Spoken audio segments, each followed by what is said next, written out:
Hey everyone, welcome back into the Sampleist. My name's Greg, thanks for joining me. Today we're reviewing Kirk Hunter's newest release, Kinetic Strings Chamber and Solo Edition. For those who are familiar with Kirk Hunter's other range of Kinetic Engine products, you'll be glad to know that this Kinetic Strings Chamber Edition has the same familiar UI and core features. But for those who are new to Kinetic Strings, it does have the capability to control up to 64 events in 4 separate string voice timelines: violin, viola, cello and bass, allowing you to even scale each of the velocities either globally or even independently. It comes with over 40 rhythm patterns to adapt and customize or just use straight out of the box. You can customize your own ostinato intervals, you can lock to keys, you can create transpositions for harmonic depth.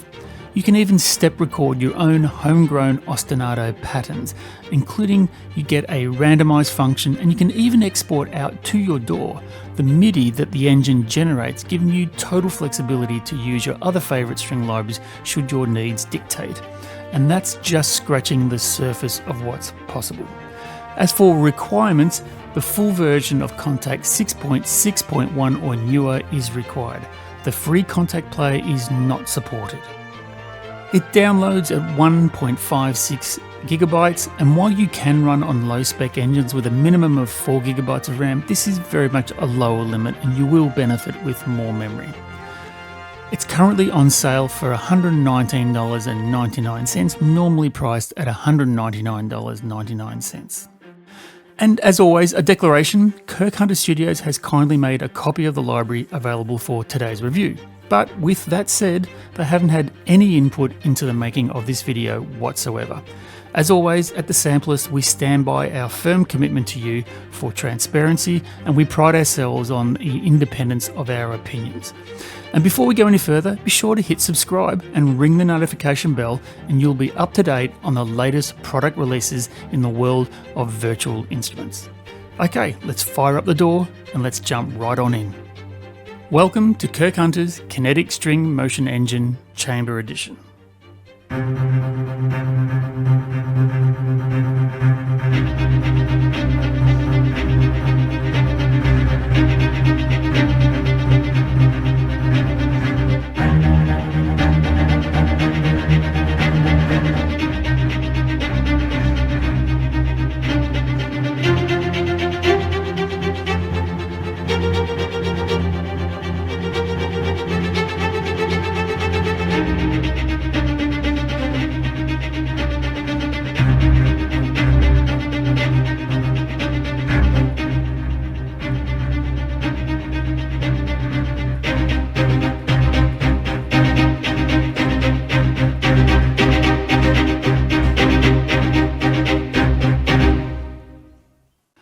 So that little opening intro was me playing live. That said, from the outset, it's not a tool designed for playing live.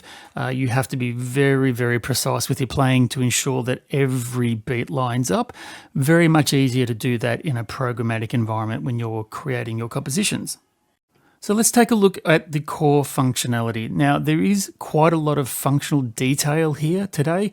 There are many things that you can do with this engine, and I'm not going to have time to go through every conceivable option. It's just too big. So let's give you the understanding of how this engine works, and that way you can get off and running really quickly. You have 4 timelines, 1, 2, 3, and 4, to allow you to program a total of up to 64 time events for each of these lines.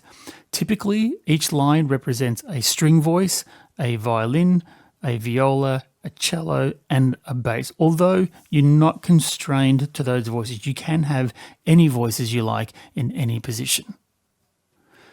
Over here, you have a global menu to choose any number of available rhythmic patterns that come straight out of the box.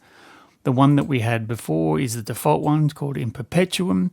Now that gives you a global control, and as you saw, all the timelines of each of the voices updated. But you can independently choose your own rhythm and patterns for each of the lines themselves, and you can mix and match to your heart's content. But of course, there is a certain continuity with having all of them set to a particular pattern. Velocity plays a very important role with these ostinato engines, and you can control the velocity scale here by scrolling left, up and down to control the velocity. You can change the note duration, which is how long the note will ring for. You can choose a velocity preset. A velocity preset gives you different ways of accenting for that rhythm to give you different accents. Again, you can set presets for each of the individual lines. You can adjust the accent style to be either subtle, medium, or indeed strong for very obvious effects. You can change the accents to be either no accents at all, or on every second, every fourth, every third, and every sixth beat. These functions here allow you to control the sequencing, which means how the patterns execute from left to right, or whether you can turn them off, so therefore they just execute in the static cycling rhythm that they're currently in. You can obviously change manually the patterns to your heart's content. You can use your mouse to draw in any patterns you like and edit to your heart's content. If you want to revert back to the pattern by default, hitting that button resets it. And you also have a randomize function, which allows you to generate random rhythmic patterns. There's even a function to allow you to record and then export out to your DAW any generated MIDI. We can take a look at that a little bit later. With each of the voices, similarly, there's a randomize function for each of them. You can cut and paste, so while you're working on a particular section, you can copy it and then take it to another section over here and then just paste it. Likewise, also a randomize function there as well. Whew, and that's just the opening part. So there is a lot going on here, and I haven't even got to the parts up here. So let me talk very briefly about these. We'll go into these a little bit more detailed later. Under the tab up here, there is a Compose tab that exposes 4 more timelines that allow you to manipulate, among other things, the intervals between each of the ostinatos. They can oscillate between certain intervals. You can change the ostinato patterns. You can even transpose the patterns up and down as you see fit, and these bars represent the height or depth of the transposition. You can pan each of the timelines. There is a mixer to change the EQ and the velocities and even the microphone offerings before we can return back to the home page. Okay, so let's have a quick listen to some presets. Let's go back to the default in Perpetuum. Now, again, forgive me in advance. I'm going to try and play live. It's not desperately easy to play everything in perfect sync because you have to make sure your hands are moving really quickly, but let's give it a go.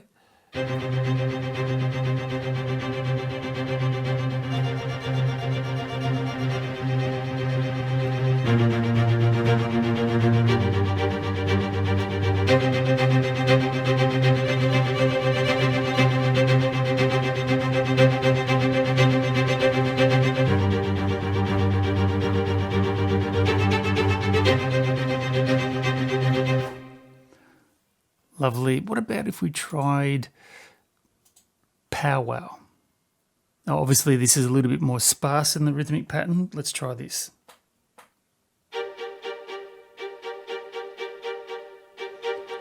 So I'm just simply holding down a block chord.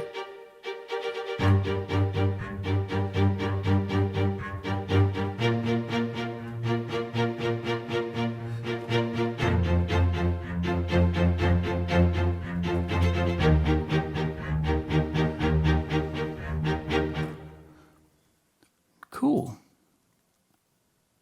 River dance.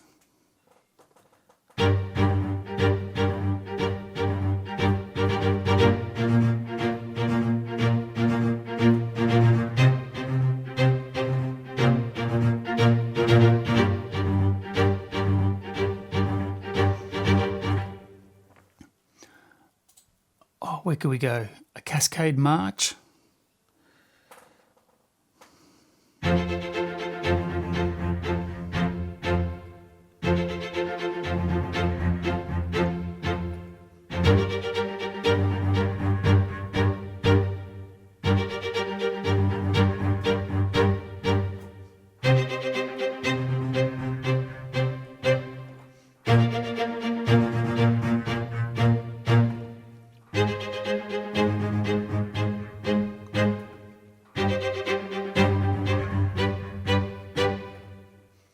Cool. Also, I should point out too, I forgot to mention a little earlier, you can obviously choose the articulation. Now, being a kinetic engine, it's obviously about short staccato notes. So you can choose either the spiccato, which you've been hearing to date, or you can do a pizzicato.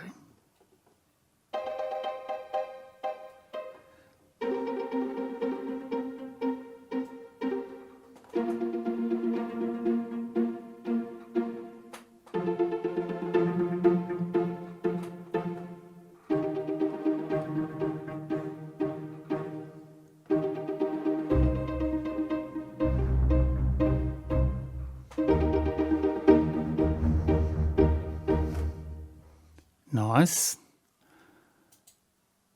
And maybe a couple more. I've got no idea what these are like. Triple threat. Let's go back to our staccato. Let's go down an octave and see what comes out of here.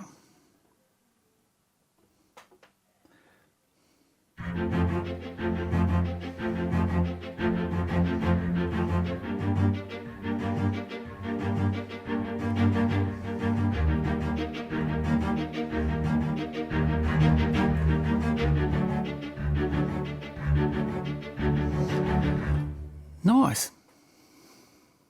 Now, if it's not obvious, I probably should have pointed it out before, you can actually change the range of each of the voices. This one's here, the viola, stopping at C2 up to C4, cellos at C1 to C3. You can vary those ranges. So when you're playing, as you're hearing me play live now, obviously where you place your hands on the keyboard will trigger the actual note. So let's go here. So this is both within the range of the violin and the cello.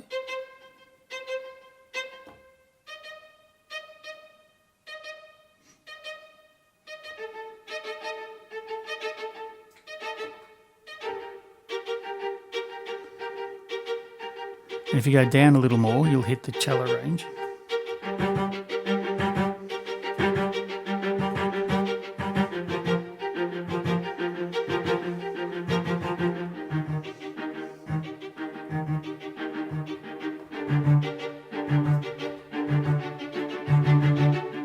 And of course, the bass.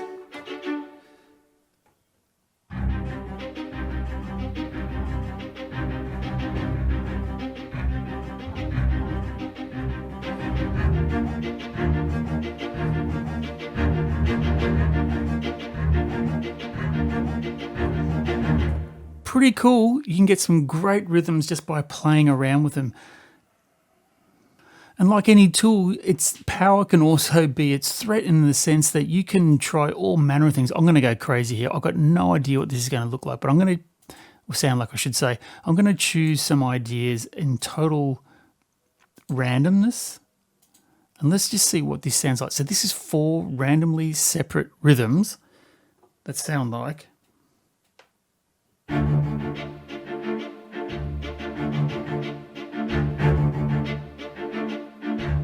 Not bad.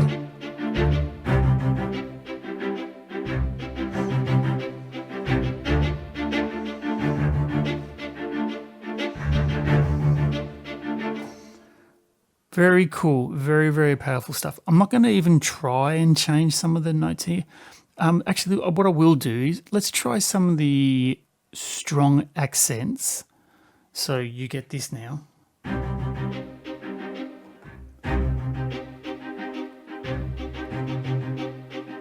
Distinctly different rhythm.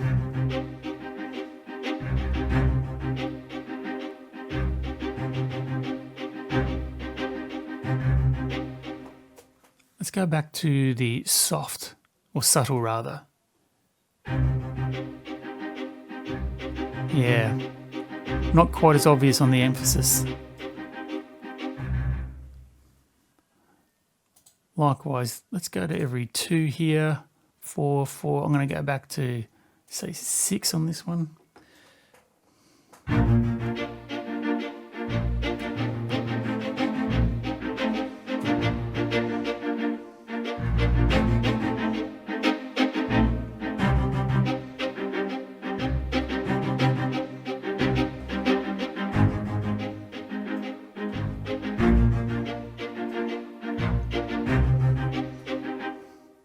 Beautiful. Very, very powerful stuff.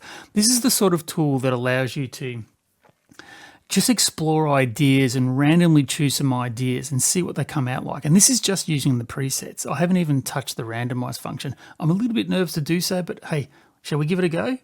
Let's randomize everything and let's see what this comes out with. Now, just to recap, the height of these bars represents the velocity, not a note. So I'm holding down my block chords again.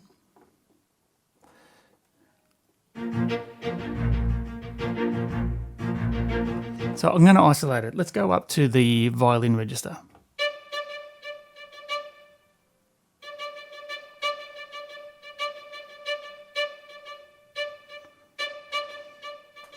Okay, let's introduce the next layer down. Okay, also note too, you don't have to play each of the sequences exactly the same time. If I hit the note at the start at exactly the same time, they'll all move across from left to right in sequence. So I'm just playing the top 2 now, the violin and viola.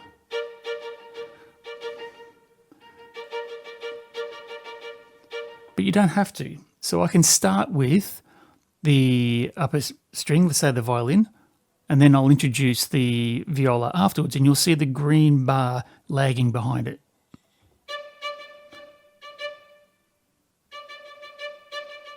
Here we go.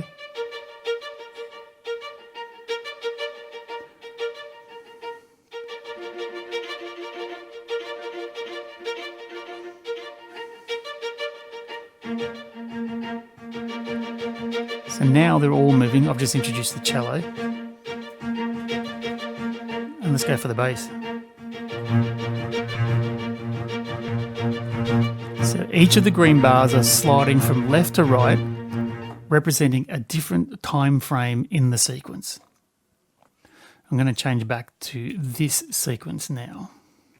And just to round out this section, I might just go back to a more conventional rhythm that we've got here.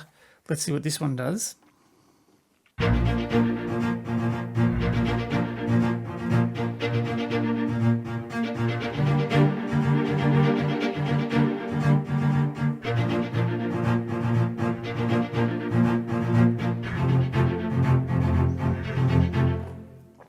Let's play around with some of the velocity presets. Let's choose velocity preset 4. You can see the height of the bars change.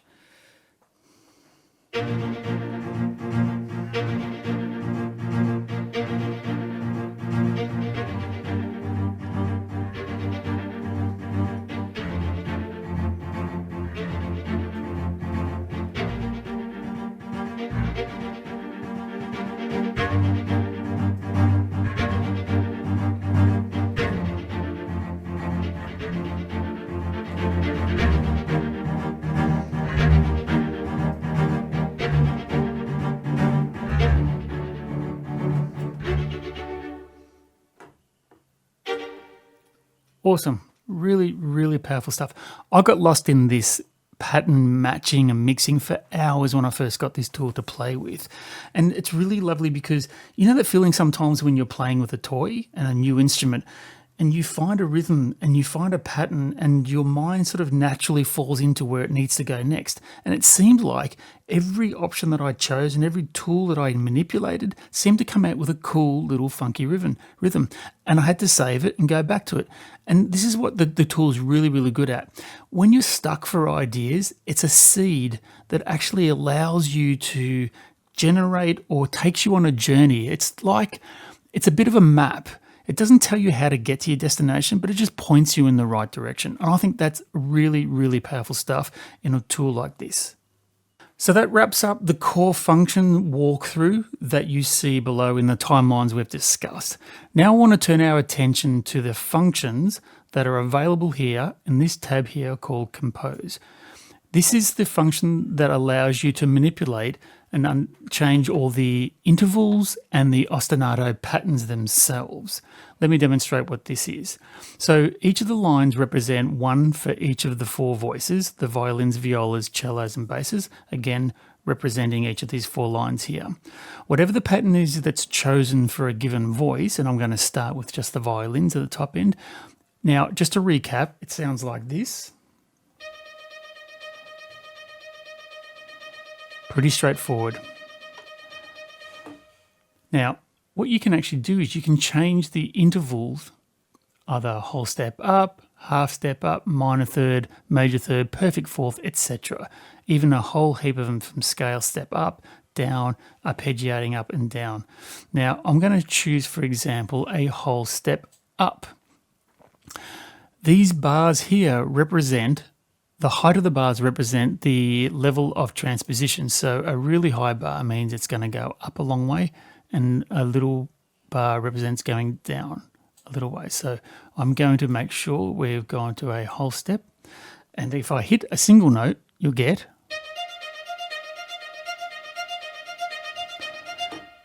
again, two of the notes in that four-step sequence you heard are going up by a whole step. The pattern, ostinato pattern here, represented by spaces and X's, indicates which of the notes are to be transposed to the level that you've chosen in this menu option here. For these purposes here, we've got an ostinato pattern which has 2 off and 2 on, meaning the first 2 notes of a four-step sequence are not changed and the last 2 are. Hence you got that familiar off, off, on, on. Now, just to make this a little bit easier to hear, I'm just going to change the resolution from 16th to 8 note, and you can hear it. 2 and 3 and 4 and 1 and 2 and 3 and 4 and. Now, you don't have to stay within the bounds of whole steps or within a given scale or even a pattern. You can paint in whatever you like, and I'm going to go really silly here to show you what's even possible to illustrate sometimes the absurdity of something like this.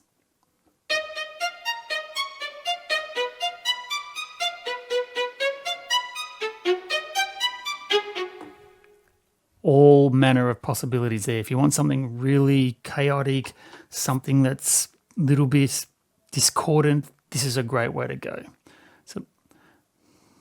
So let's just reset that to something a little bit more conventional. Whole step up, ostinato pattern. You can do likewise the transpositions for each of the 4 lines in question. So let's do, for example, a minor third up on the viola using the same ostinato pattern. Choosing a note that's in the range of both of them, you get slightly jarring. And that's because obviously a whole step up being 2 semitones and a minor third up is 3 semitones, so they will collide a little bit. But here's something you can do that actually gives a bit more control, if you will. Over here you have a constrain key. So at the moment there is no key set, and as I said, each of the intervals go up without concern about what key they're in. If you choose a particular key, and I'm going to use here, slide the scale up till I get to B flat major or G natural minor. I only chose this only because it also represents the key I used to write the piece that I'm about to show you shortly. But have a listen to this now.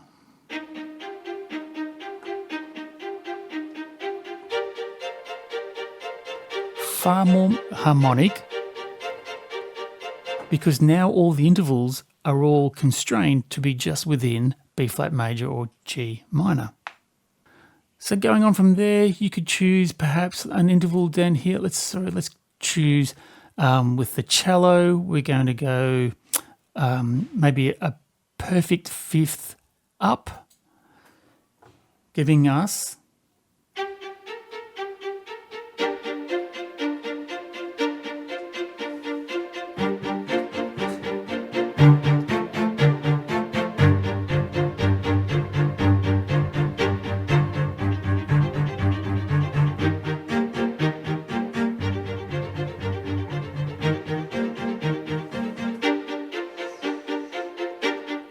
Now you notice there that I accidentally hit one of the keys a tad late and then it started warbling, almost sounds like twice as quick instead of in rhythm.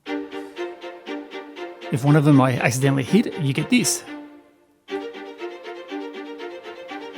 So I've pressed down 2 of the 3 keys of the chord, and then the 3rd key was ever so slightly behind, but the engine still records the point at which you hit the key and it plays a rhythm relative to each key. So that can be an accidental insight. You can get more than just what you bargained for. And finally, let's say if we were doing a bass, spiccato basses are usually really good if you were to take them down an octave. And let's just play with all these transpositions in place.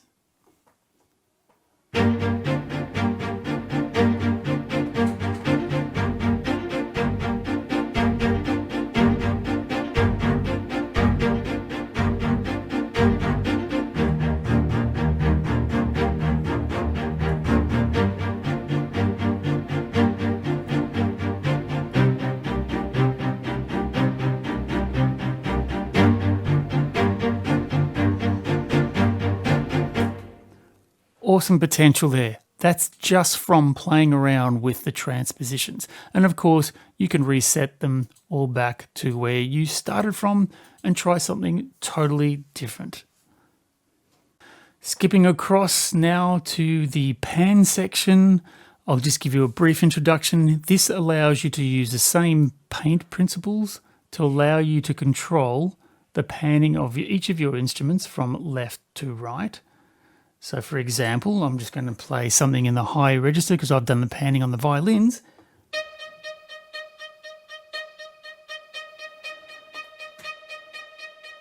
And you can hear it panning left to right. Let's just go back to the 16th resolution. Likewise, let's say if we were to do the inverse, I'm just going to try and do this by hand. Oops, that wasn't very good. Let me try again. So I'm going to do the inverse.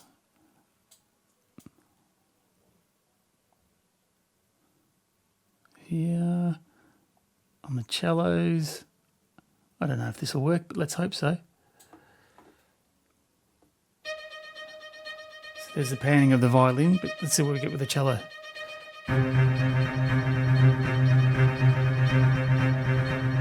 Kind of almost cancelling each other out, but you get the idea.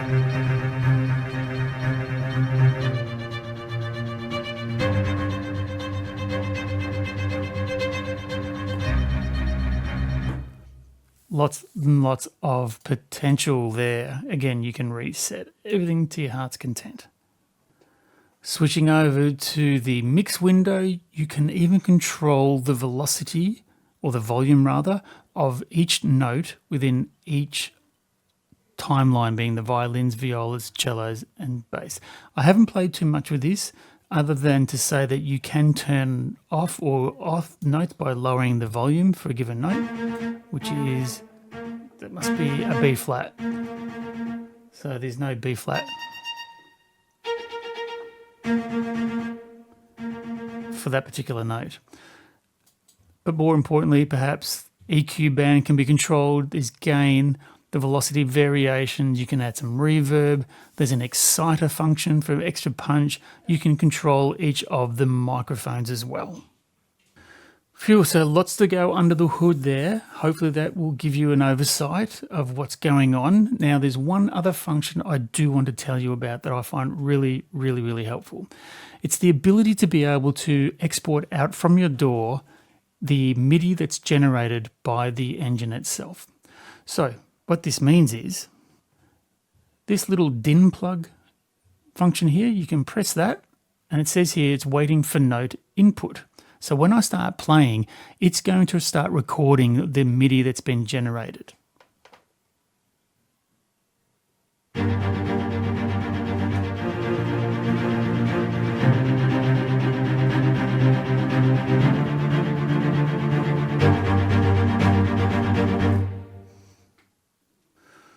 Hitting the button again means it's now done. You can drag and drop this MIDI straight into your DAW, or you can rename the file and keep it somewhere that you like, and when you're done, you finish with it. Dragging and dropping that into your DAW means you can then take that generated MIDI input and attach it to any other MIDI instrument that you like. And it doesn't have to be another string library. Imagine putting these rhythms into a drum machine, a clarinet, or a trumpet.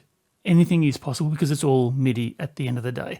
This is a really, really cool function because I've noticed that in other tools that have a similar function and other products, they don't always do a great job, but this tool does a really, really good job of being very accurate to what's actually being played. Highly recommend you play with that function. Phew, okay, so that wraps up our whistle stop tour. Hopefully that gives you an understanding of what all the core functions are. I've barely scratched the surface of what's indeed possible, but you can get lost in this myriad world, and it's a really cool way to generate very interesting rhythmic patterns to inspire you to write the next line in your compositions.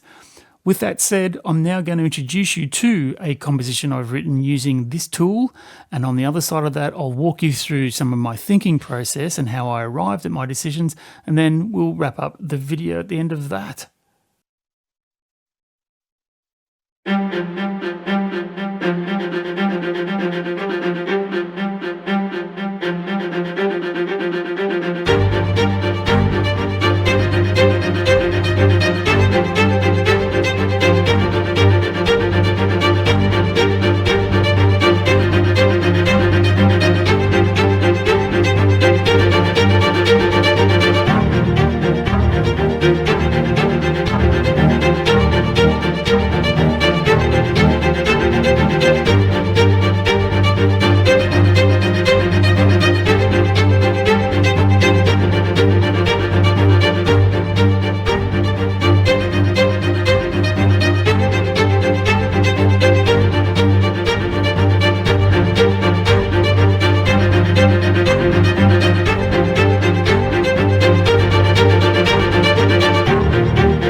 Okay, so let's take a look at the composition overall, shall we?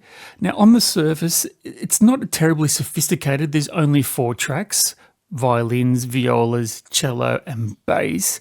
And while the MIDI itself is actually quite simple, let's have a look at that. The blue being the 2 violins, green being the viola, and the brown being the bass and the cellos, which are playing in octaves apart.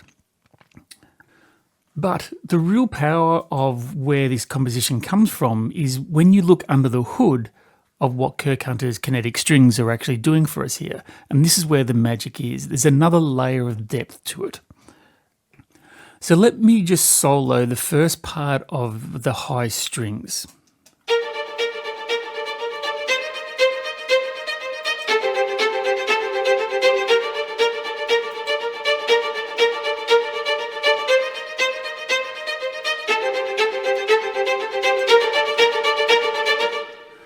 Okay, straightforward. Having a look at the MIDI, I'll just move this out of the road, and we can see down here, it just cycles through a single note in B flat.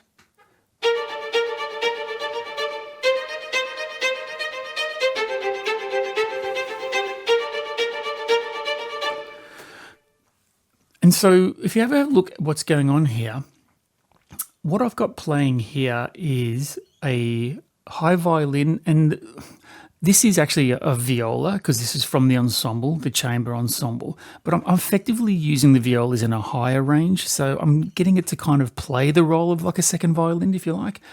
We can ignore the cello and the bass down here. They're not playing any role in this particular track. So again, I'm just going to play a single note and have a look at the timeline going from left to right. And what we see there, that I've actually got this selected to actually not do any cycling. If it was cycling, you would get it moves across the page. I just wanted the same standard pattern for just that 4 bars. 1, 2, 3, 4. Repeating. Now let's take a little bit of a deeper dive here. So you have that pattern playing that staccato rhythm. But also at the same time, we've also got the viola, which I've called the second violin track, playing simultaneously. Now have a listen to how they sound. Here's the first one. Let's call that the first violin. Nice rhythmic pattern. And then here's the second violin / viola. A slightly different pattern. Let's have a look at how we achieve this. So this is a standard pattern. It's called Rocksteady. And if I have a look at the actual composing panel here that we spoke of earlier, this is where the magic really happens. Now, across the top here, I've chosen with the spiccato violins, I've got it to transpose up a minor third. And that's what these transposition bars are. It's telling me how high. So you can actually have half a step up or an augmented fourth or even a major third, but I've gone for a minor third. And that was because I've written this in G minor. Another feature I'll come back to in a moment allows you to constrain the key that you're playing in so that the engine can make sure that it only generates notes that are relative to your selected key. So again, just soloing the first part, let's call that the violin 1. It's playing alternating between a root chord and the minor third. And that pattern is determined by this ostinato pattern, which is 1 note off and 3 following that is transposed. And you can choose different patterns. I've gone for that particular one. 1, 2, 3, 4. Okay, now turning our attention to the viola patch, again what I've called the second violin, if you will. It's a different rhythm. This one's called in perpetuum, and it's playing, if you have a look at its particular transposition layer in the spiccato violas, all it's doing is it's transposing down a whole step. So just soloing that particular track and you get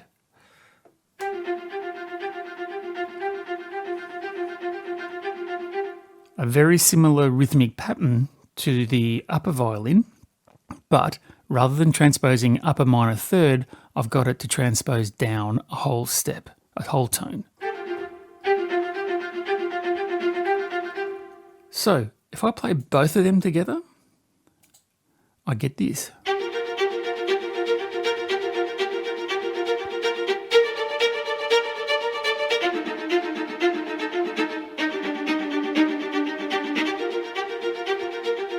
And that seemed to work. They harmonise together quite nicely with that alternating pattern. And just to confirm once again, the lower cello, spiccato and the basses for this particular track are playing no role at all, so we can effectively turn them off. Now the reason why I have done that is because I started writing with this one particular patch for the Kinetic Chamber Strings and played all 4 instruments, being the violin, viola, cello and bass in the one track, but then I decided to split out the cello and the bass into their own unique track, which I'll show you shortly. So what this means is with a single note being played on the MIDI keyboard, I'm effectively splitting it into two tracks, being the two violins. Again, forgive me, I've called it a violin. It's actually a viola according to the patch, but I'm treating it like a violin. So I'm getting two instruments for the price of one, if you will. So again, let me just refer you to the lower window here. And this is the actual track itself.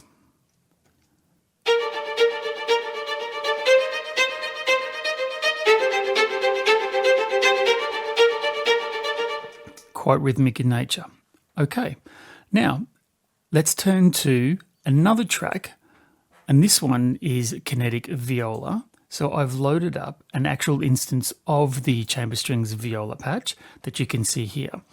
Now this is extremely simple, and the role of the viola here in this composition is it's playing effectively as a bass or a root, or maybe not even a bass in the frequency sense, but as a pedal tone, if you like.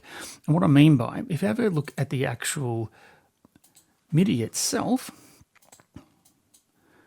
it's literally nothing more than a held G the whole time through until we get to a key change later on. And the track opens with this Kinetic Viola. Excuse me, let me unmute it. And it sounds like this.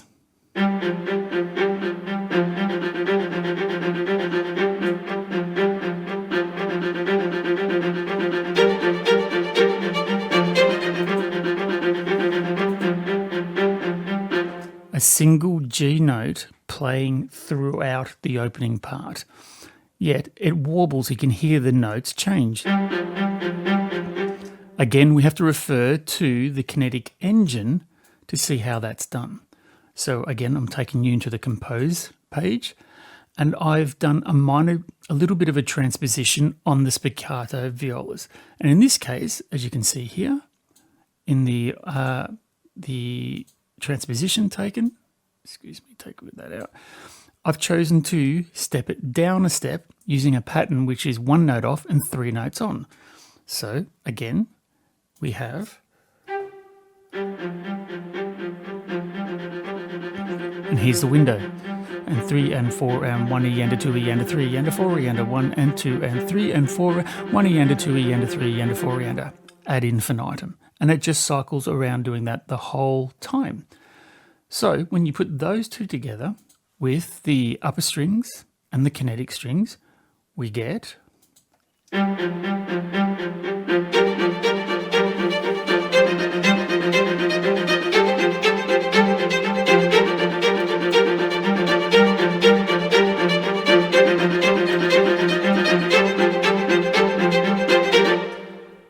so that's essentially, you can hear the viola anchoring in place, moving up and down between a single tone, and the upper strings being the two violins. So let's throw in a cello. Let's have a quick listen to what the cello does.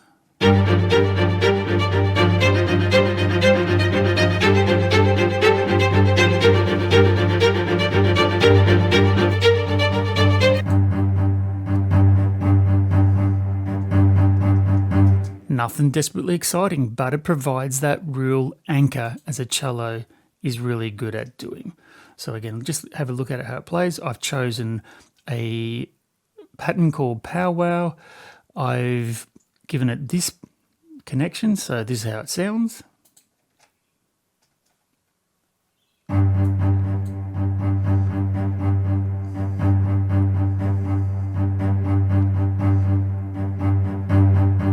As easy as you like. And this particular one, there's no programming going on in the transposition. As you can hear, it is simply holding that anchored note. And to round it out, let's have a look at the bass. And the bass is similarly playing a very fundamental role as basses I want to do, and that is really holding that bass rhythm. So let's just solo that. 1, 2, 3, 4. Nothing fantastically flash there. A straight up bass pizzicato playing a single note to really anchor it in place. So again, just playing the cello with the bass alone you get the bottom end really being anchored in place. And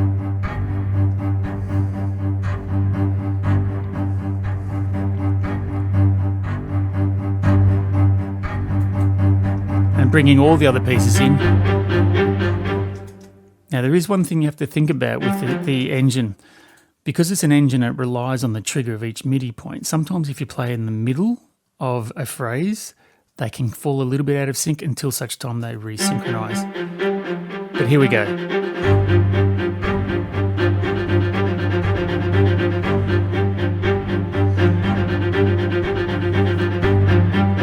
All good.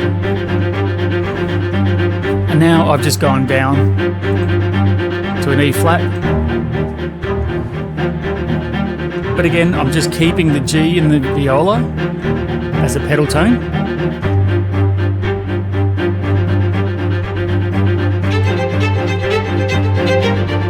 Yeah, it's falling out of sync a little bit. Back in sync.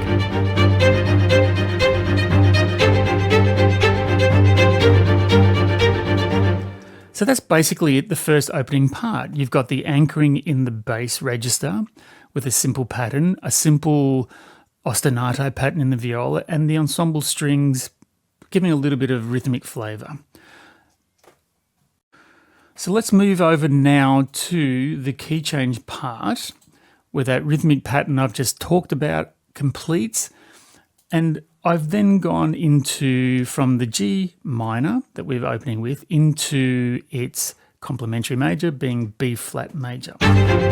Now, what I forgot to actually mention a little earlier that plays a really important role in all this, just want to refer you to here. Again, it's in the Compose tab. So this is the opening kinetic strings, but you can go into the Compose tab. You can anchor your selected key.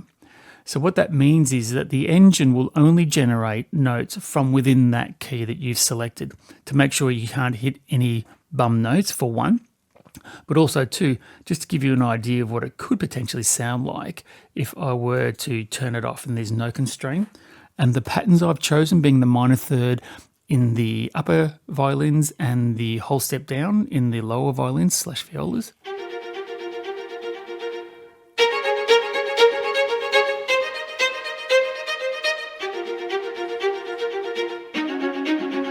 All of a sudden they lose their key center. So you can just select, let's go back up to here, and I'm going to return it to G natural minor. So you can play a wrong note. In this case, I'm going to go from a root G, which is in the key G minor, to A flat, which is not, but the engine's smart enough to realize and makes sure that it only plays the G. Okay. So moving along to the second part of the composition, which is when we shift into B flat major, because we want to add a bit of colour. So let's change up the key. And it looks like this, and the key change occurs in bar 36. As you can see here, let's just make that a little bit bigger. Each of the tracks open with a B flat note. But again, reminder that each of these tracks have been programmed to alternate between, in the first case, a minor third and a whole step in the two tracks for that track.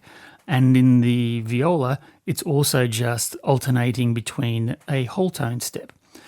And so when you put all these together, I'm going to get them to walk through the B flat major scale. As you can see there, both parts are going up in the first two tracks and the basses are heading down, creating that kind of pattern. And they end up sounding like this. Now, I'm just going to solo the strings only. I've also got some supporting brass, which is not terribly important today because we're focusing on the kinetic strings, but just soloing the strings first of all. So let's just mute the brass, and we have got that. And we end up with this.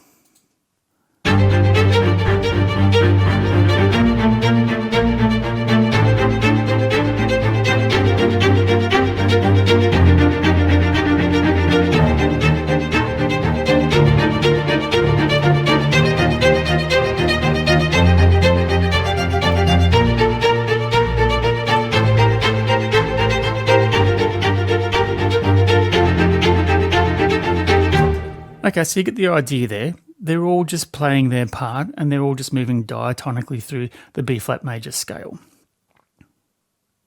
So again, I think while the actual MIDI programming here in the DAW itself is relatively simple, straightforward, that each of these tracks have another layer of programming behind them that's been controlled by the Kinetic Strings engine, allowing you to create some really lovely harmonic and rhythmic possibilities. Okay, so that's all I'm going to say on that part, and just to round it out, I thought as we were going through there, at the same time, I've introduced some brass just to add a bit of depth and flavour to it. And I've started here, for example, with an opening trombone solo. Again, let's not go too much detail here, but suffice to say that it plays a role of an opening trombone-based melody. A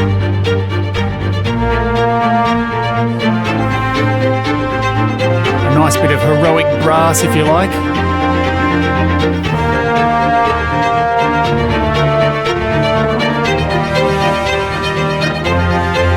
And then maybe just to round it out, I threw in some trumpet, but I gave it the role of playing a counter melody, if you like. So the trumpet returns back to basically following the B-flat major scale, as does the cello and the bass, anchors it in place, but then lets the trumpet have the main role, and you get...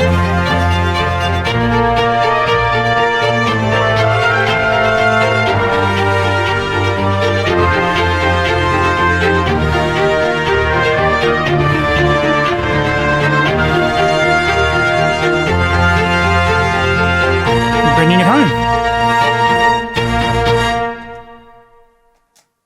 And there you have it. There's the composition analysis. Hopefully there were some insights in there for you. I'll now turn you over to the final part of the video. I'll give you my final thoughts and then we'll wrap up today's video. So what do I think about it all?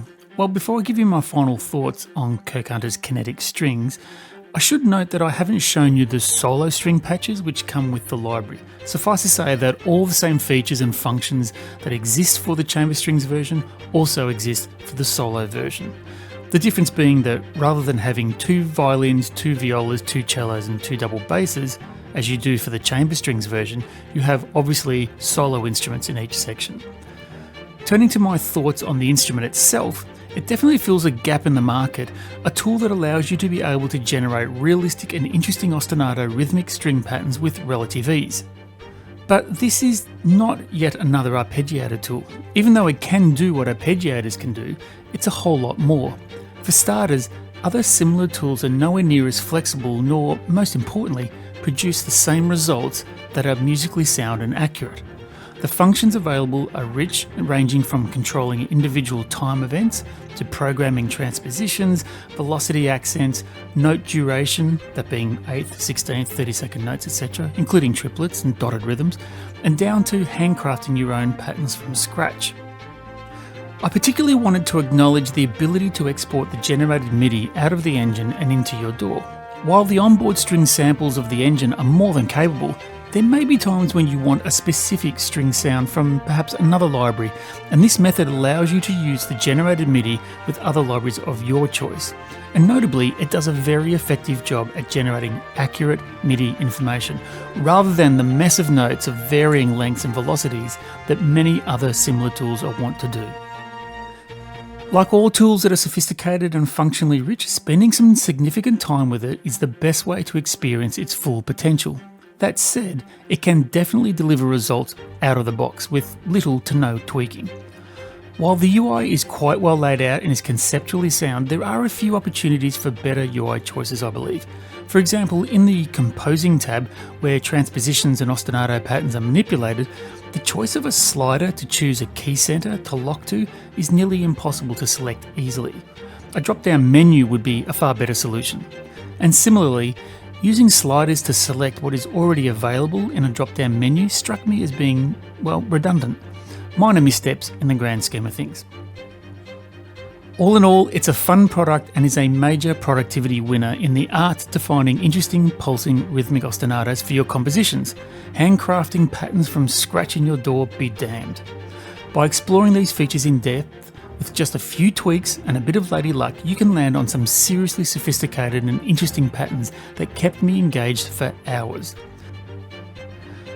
And as always, my acid test is always the bang for buck argument. At $119.99, it delivers great value, and I can see it being a much called upon tool in my future compositions.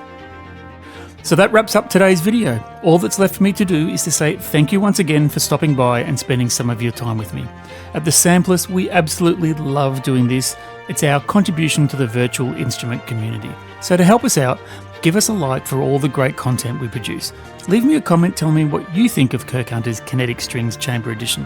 And of course, be sure to subscribe to stay on top of the latest and greatest virtual instrument releases.